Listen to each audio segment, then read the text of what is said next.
Good morning friends, welcome to Exam Wisdom. आज हम 1 अगस्त के इंपॉर्टेंट करंट अफेयर्स कवर करेंगे। फ्रेंड्स, अगर आप किसी भी कॉम्पिटिटिव एग्जाम्स की तैयारी कर रहे हो तो ये करंट अफेयर्स आपके लिए काफ़ी हेल्पफुल हैं। चलिए स्टार्ट करते हैं। फर्स्ट क्वेश्चन है, who has been appointed as the new director general of Sashastra Seema बल? सशस्त्र सीमा बल के नए महानिदेशक के रूप में किसे नियुक्त किया गया है? Correct answer is Sanjay Singhal. Sanjay Singhal सशस्त्र सीमा बल के डायरेक्टर जनरल अपॉइंट हुए हैं।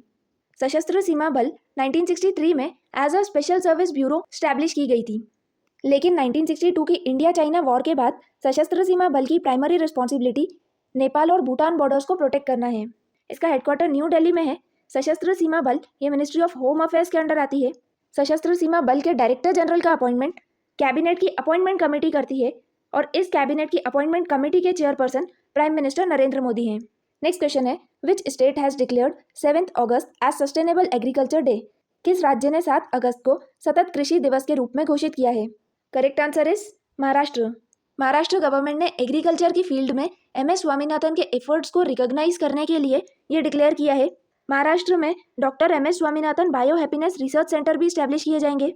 MS स्वामीनाथन यानी मनकोम्बू संबाशिवन स्वामीनाथन, इनका बर्थ 7 अगस्त 1925 को तमिलनाडु में हुआ था और इसीलिए महाराष्ट्र गवर्नमेंट ने 7 अगस्त को सस्टेनेबल एग्रीकल्चर डे डिक्लेयर किया है।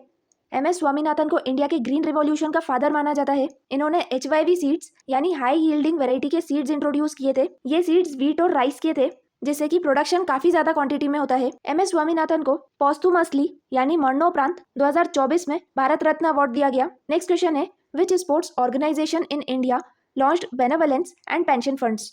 बेनेवलेंस और पेंशन फंड शुरू करने वाला भारत का खेल संगठन कौन सा है? करेक्ट आंसर इज AIFF यानी all India football federation. All India football federation ने बेनेवलेंस फंड और पेंशन फंड लॉन्च किए हैं। ये दोनों ही fund former football players, coaches, referees, match officials और सपोर्ट स्टाफ के लिए हैं। Benevolence fund one time medical assistance है जो कि एक बार प्रोवाइड किया जाएगा। ये इंडियन फुटबॉल कम्युनिटी के रिटायर्ड मेंबर्स को दिया जाएगा। पेंशन फंड में ऑल इंडिया फुटबॉल फेडरेशन के एम्प्लॉइज को पेंशन दी जाएगी। ये ऐसे एम्प्लॉइज को दी जाएगी जिन्होंने कम से कम 20 साल तक ऑल इंडिया फुटबॉल फेडरेशन में वर्क किया हो और वो 60 साल के बाद रिटायर हुए हों। बात करें ऑल इंडिया फुटबॉल फेडरेशन की, ये 23 जून 1937 में स्टैब्लिश की गई थी। इसका हेडक्वार्टर न्यू दिल्ली में है। ऑल इंडिया फुटबॉल फेडरेशन के प्रेसिडेंट कल्याण चौबे हैं और वाइस प्रेसिडेंट NA हैरिस हैं। इसके जनरल सेक्रेटरी अनिल कुमार प्रभाकरन है। Next question, MS Dhoni recently joined which company as a strategic investor and brand ambassador? MS Dhoni ने हाल ही में किस कंपनी में रणनीतिक निवेशक और ब्रांड एम्बेसडर के रूप में शामिल हुए हैं? Correct answer is echo insurance company है।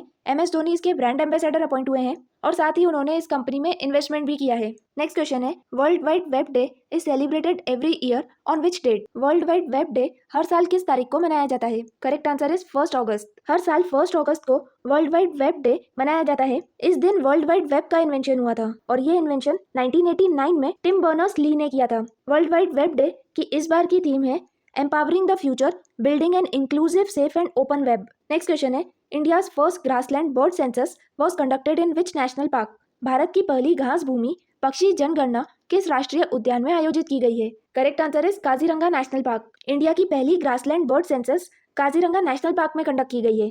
काजीरंगा नेशनल पार्क आसाम में है और ये यूनेस्को की वर्ल्ड हेरिटेज साइट भी है। आप कमेंट सेक्शन में बताइए कि Kaziranga national park UNESCO world heritage site में कब इंक्लूड किया गया था। ग्रासलैंड बर्ड सेंसस का मेन पर्पस है कि बर्ड्स की पॉपुलेशन को मॉनिटर करना कि कोई बर्ड्स की स्पीशीज एक्सटिंक्ट या फिर रेयर तो नहीं है, क्योंकि ये बर्ड्स अगर हेल्दी हैं तभी ग्रासलैंड इकोसिस्टम हेल्दी है। ट्रेडिशनल बर्ड्स के सर्वेज में ये छोटी छोटी स्पीशीज मिस हो जाती है, इसीलिए इस ग्रासलैंड बर्ड सेंसस में पैसिव एकाउस्टिक मॉनिटरिंग का यूज किया गया और इसमें एक AI टूल भी यूज किया गया जिसका नाम है बर्ड नेट, ताकि स्पीशीज को आइडेंटिफाई किया जा सके। इस सर्वे में 43 बर्ड स्पीशीज डिटेक्ट की गई है, जिनमें से कुछ क्रिटिकली एंडेंजर्ड और वल्नरेबल है। ये आसाम में ओवरग्रेजिंग और क्लाइमेट चेंज के कारण है और अगर अर्ली एक्शन नहीं लिया गया तो इनमें से बहुत सारी स्पीशीज एक्सटिंक्ट हो सकती है। नेक्स्ट क्वेश्चन है, Lok Sabha recently approved the extension of president's rule in which Indian state? हाल ही में लोकसभा ने भारत के किस राज्य में राष्ट्रपति शासन के विस्तार को मंजूरी दी है? Correct answer is Manipur. Manipur में रिसेंटली प्रेसिडेंट रूल को एक्सटेंड किया गया है। प्रेसिडेंट रूल इंडियन कॉन्स्टिट्यूशन के आर्टिकल 356 में लगाया जाता है। इसे स्टेट इमरजेंसी या कॉन्स्टिट्यूशनल इमरजेंसी भी कहते हैं। किसी भी स्टेट में प्रेसिडेंट रूल तब लगता है जब उस स्टेट में पावर का मिसयूज किया जा रहा हो, कॉन्स्टिट्यूशन के डायरेक्शंस को फॉलो नहीं किया जा रहा हो, वायलेट किए जा रहे हो कॉन्स्टिट्यूशन के provisions, law and order fail हो रहा हो उस स्टेट में, या फिर असेंबली में मेजोरिटी ना हो, यानी स्टेट लेजिस्लेटिव असेंबली में कोई भी पॉलिटिकल पार्टी मेजोरिटी में ना हो।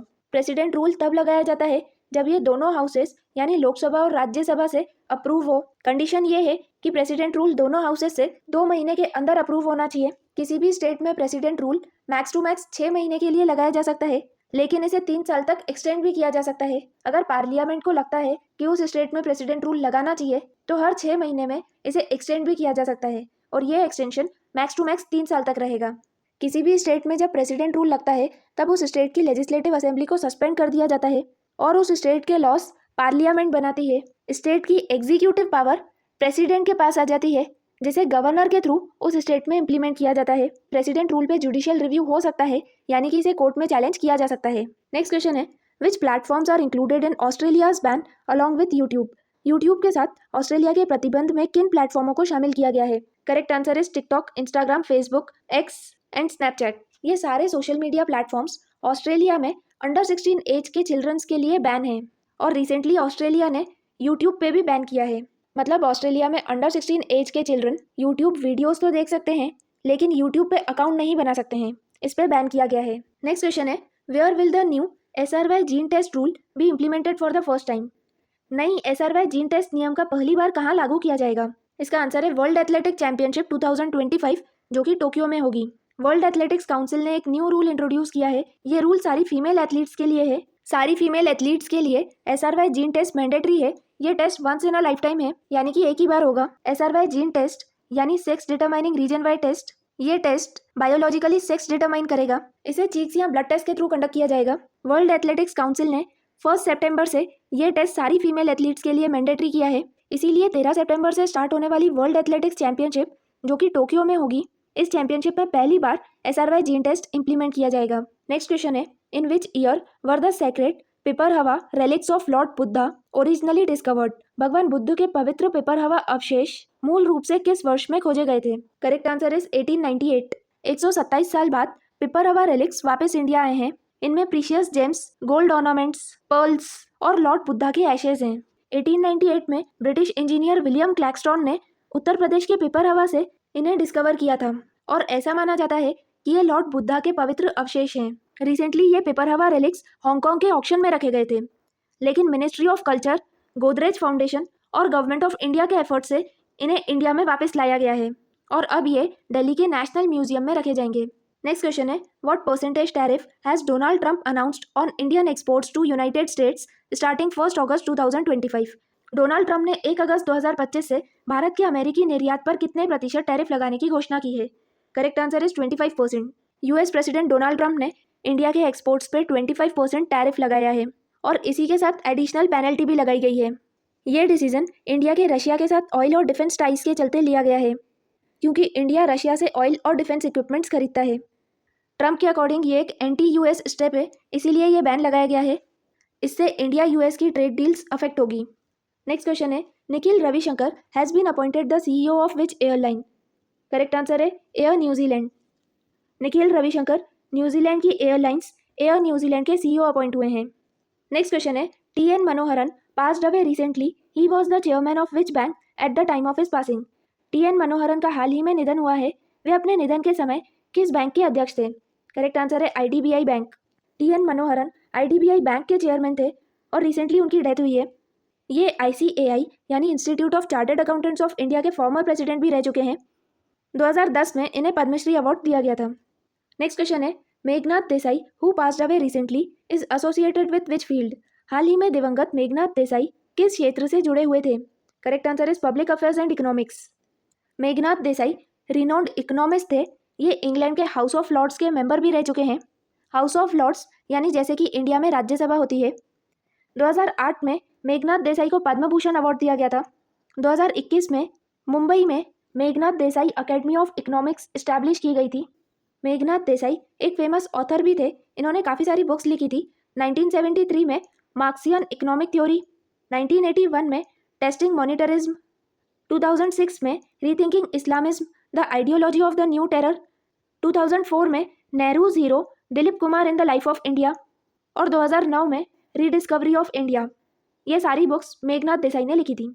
फ्रेंड्स, आज हमने 1 अगस्त के इंपॉर्टेंट करंट अफेयर्स कवर किए हैं। अगर ये वीडियो आपके लिए हेल्पफुल है तो प्लीज़ लाइक कीजिए और चैनल को सब्सक्राइब कीजिए। Thank you.